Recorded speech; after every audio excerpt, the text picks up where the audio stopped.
Hello dear students, how are you all? Hope you are all well.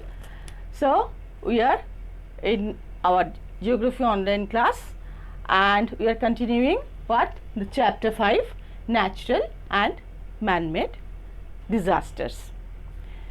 Through my previous class I already told you about what are disaster and what types of disasters are there. Actually, in my previous class, as I already discussed about the natural disasters, causes of disasters and classification of disasters. Here you can see that disasters can be classified into two parts, natural disaster and man-made disaster. Okay.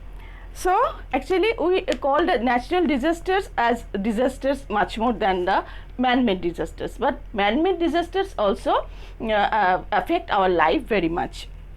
So, what are natural disasters? Natural disasters are caused by forces of nature actually, which are powerful and uncontrollable and occur suddenly. Natural disasters are not so frequent but dangerous due to its life-threatening consequences. It also causes great destruction to property and life too. The level of destruction caused by natural hazards varies in nature and intensity. Okay, and what is the definition of natural disaster? That is, in simple words, natural hazards which are furious in nature and bring about large scale destruction of life and property, destruction of life and property too are called as natural disasters. Actually, natural disasters occurs due to climatic or geological factors. Natural disasters caused due to climatic or geological factors, and man-made disaster caused by human activities. Okay, and natural disasters here, what are the natural disasters? Flood, cyclone, and all the earthquake, volcanic eruption, all these are natural disasters. And man-made disasters which are caused by human activities are nuclear disaster, accident, fire, terrorism, epidemic, which are going on nowadays, that is epidemic. These all are caused by human activities. Okay, so firstly we are discussing now about the natural disasters, and firstly I discussed already about flood. What is flood? Now you all learned that. What is flood? As I told you before, floods occur when river water overflow their banks. When river water overflow their banks, then the flood occur. And there is a dangerous rise in the water level which submerge the surrounded area. Okay. The villages, farms and roads are overflowed with water, flood water. Natural factor, there are some factors behind the flood. What are the natural factors? Natural factors are heavy rains, melting of ice and snow and glaciers. Due to what?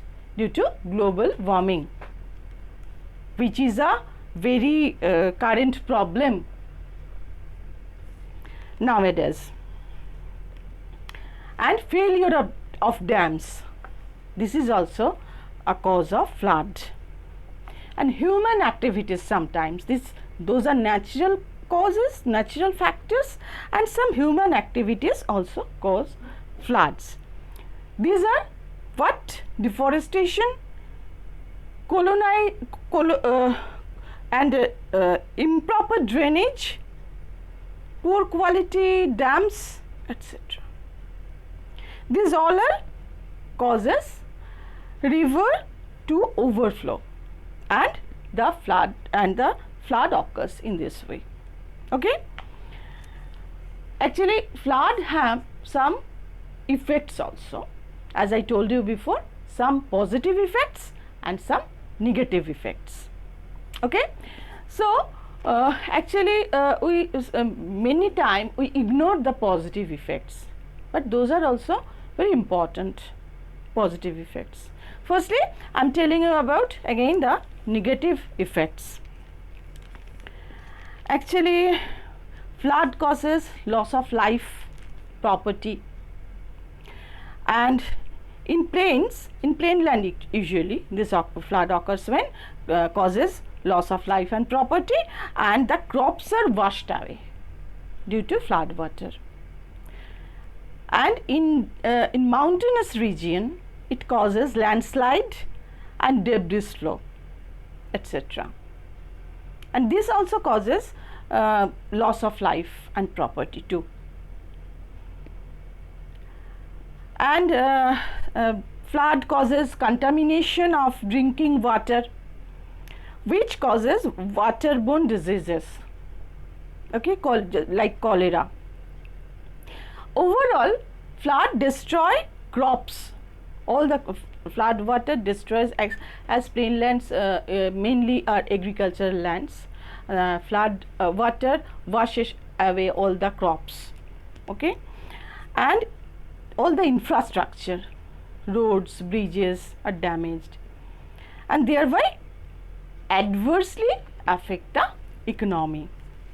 And what are the positive effects? As I told you, flood water deposit fertile silt over the flooded area. Over the flooded area, that means along the river bank, and it makes the soil of that area much more fertile. So more that land will be more suitable for agriculture or farming. And next point is, flood help to increase the groundwater level. You know, groundwater is the only drinkable water for us. So if groundwater level it is decreased day by day, if due to flood the groundwater level increases, that is helpful for us. Okay, so these are all are the effects of flood. And what can we do to reduce the risk of flood? Simple: mapping of flood prone areas, proper evacuation of people and animals must be done. Beside that, efficient disaster management team should be organized. Okay, so this was about flood. And now as in your book there are 3 types of natural disasters.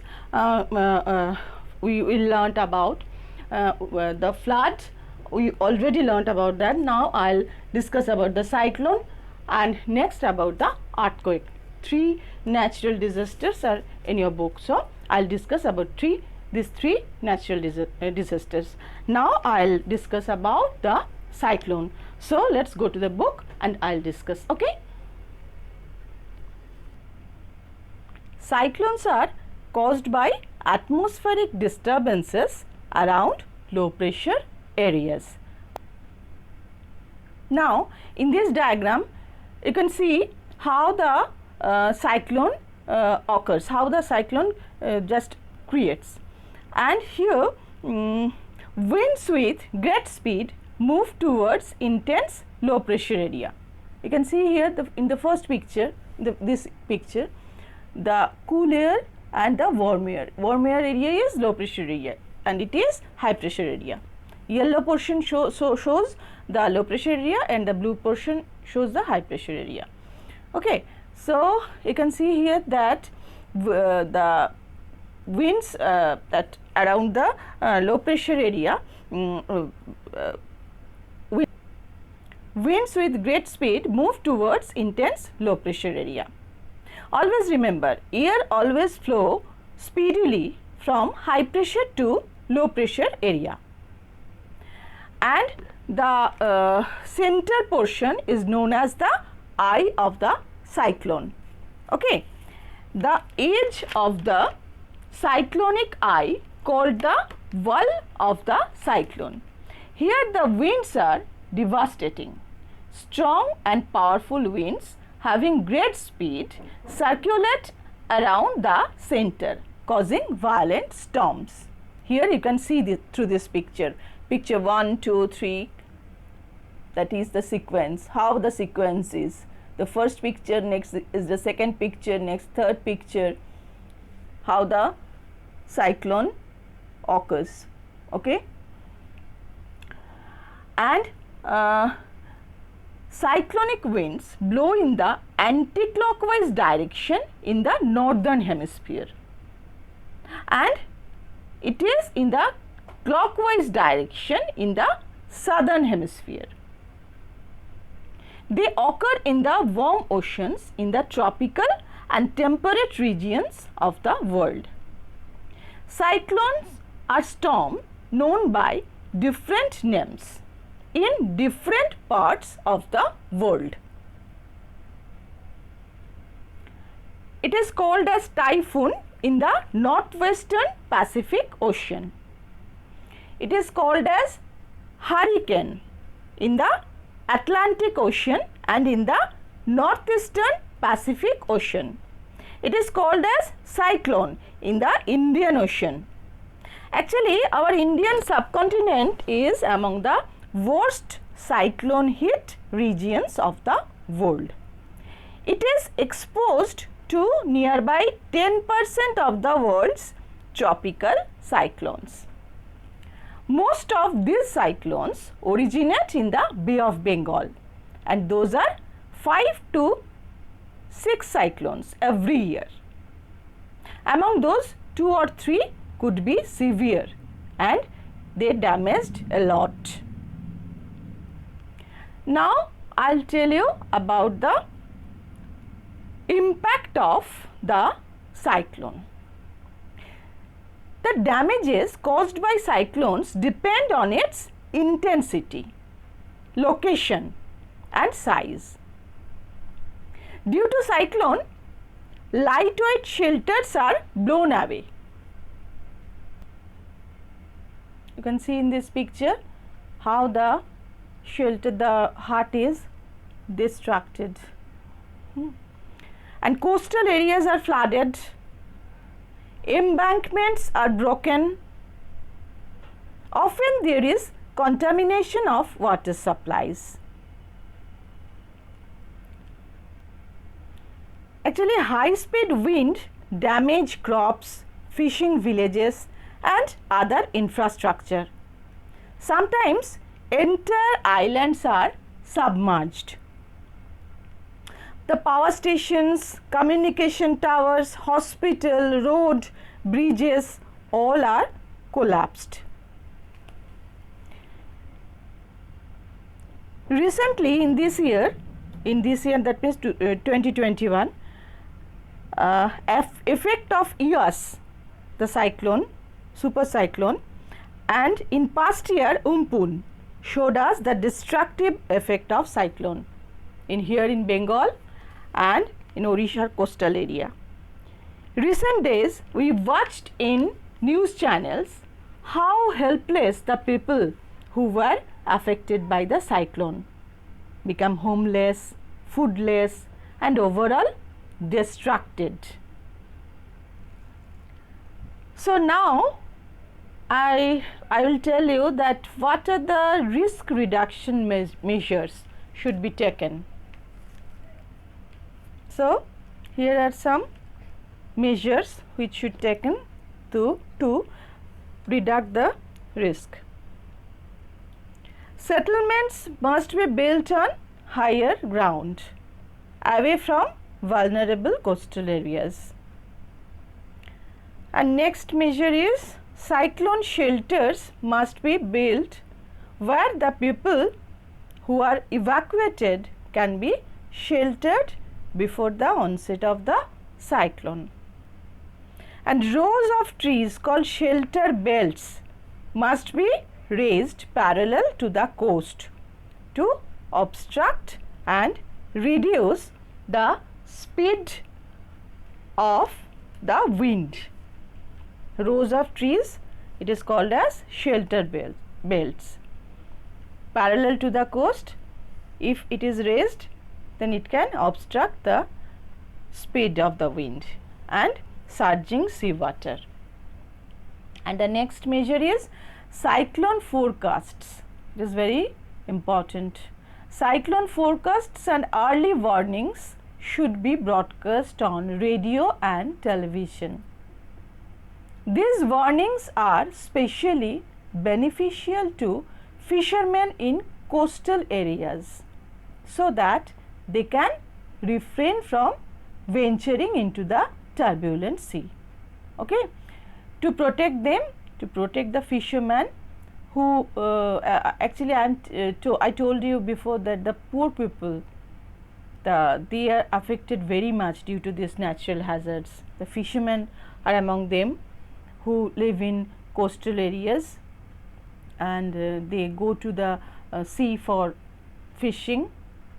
So these warnings are very important for them, to protect them. Okay, so this was about cyclone and its causes and effects, and in my next class I'll tell you about the earthquake. So this much for today's class. Before I finish the class, I'm telling you again about the project. Actually, do your project in big practical copy, okay? In your big practical copy, which is 1 page white and 1 page lined, and paste picture on white pages on white pages, paste pictures, not only one picture, paste the pictures on white pages and write in lined pages. Okay, so that's all for today. Till my next class, bye.